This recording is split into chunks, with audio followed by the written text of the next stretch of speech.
নওগাঁয় মর্মান্তিক হত্যাকাণ্ডে প্রাণ গেছে দুজনের। এ সময় আত্মহননের উদ্দেশ্যে নিজের বুকে ছুরিকাঘাত করলে মৃত্যু হয় মাদকাসক্ত ঘাতক স্বামীরও। খবর পেয়ে মরদেহগুলো উদ্ধার করেছে পুলিশ। এছাড়া জামালপুরে স্ত্রীকে হত্যার পর মরদেহ আগুনে পোড়ানোর চেষ্টার অভিযোগে মামলা হয়েছে। গ্রেফতার হয়েছে মাদকাসক্ত স্বামীও।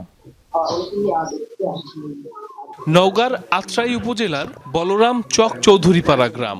মা বাবা সহ একমাত্র কন্যা সন্তান আর স্ত্রীকে নিয়ে একসাথে ছিল জয় সরকারের বসবাস। মাদকাসক্ত হওয়ায় প্রায় ঝগড়া হতো এই দম্পতির। গত রাতেও কলহে জড়ায় তারা।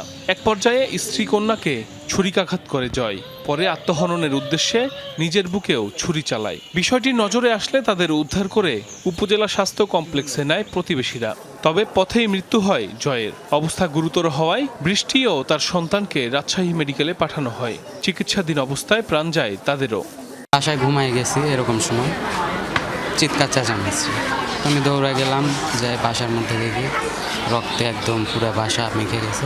এই ঘটনা ঘটতে তা তো জানি না, জানি হয়তো কোনো জিনিস ভাঙচুর করে জিনিসই ভাঙচুর করতে, কাছে বাবারে ভাঙিস না, বাবা ভাঙিস না, ওই করি। এই ঘটনা ঘটবে তা তো জানি না। বেকার ঘুরে আমার সন্তান থাকবো না, এই ধরনের হয়তো। খবর পেয়ে মরদেহগুলো উদ্ধার করে পুলিশ। ধারণা পারিবারিক অশান্তির জেরেই হয় এই ঘটনা। স্বামী এবং স্ত্রী এবং তার শিশু কন্যাকে গুরুতর আহত অবস্থায় দেখতে পেয়ে আমরা দ্রুত আত্রাই উপজেলা স্বাস্থ্য কমপ্লেক্সে নিয়ে আসি। ওনার স্ত্রী এবং কন্যাকে ছুরি দিয়ে আঘাত করে আহত করেছে। নিজে আত্মহত্যা করার চেষ্টা করে পরবর্তীতে হাসপাতালে মৃত্যুবরণ। এদিকে জামালপুর শহরের দড়িপাড়া এলাকায় স্ত্রী তাহমিনা আক্তার তানিয়াকে হত্যার পর মরদেহ আগুনে পোড়ানোর চেষ্টা করে স্বামী হোসেন তাইফুর। স্বজনরা জানায় 15 বছর আগে তাদের বিয়ে হয়। তাইফুর মাদকাসক্ত হওয়ায় প্রায়ই বাধত কলহ। সেই জেরে গতরাতে স্ত্রীকে হত্যা করে তাইফুর। পরে বিছানায় মরদেহ রেখে পুড়িয়ে ফেলার চেষ্টা করে। খবর পেয়ে ঘটনাস্থলে গিয়ে আগুন নেভায় ফায়ার সার্ভিস।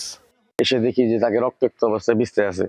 এটা পারিবারিক কল ছিল, তার দুটি ছেলে বাচ্চা আছে। একটা নিরীহ মেয়ের যেভাবে হত্যা করছে, এটার মানে এটার যাতে ফাঁসি হয়, এই ধরনের একটা আমরা বিচার চাই।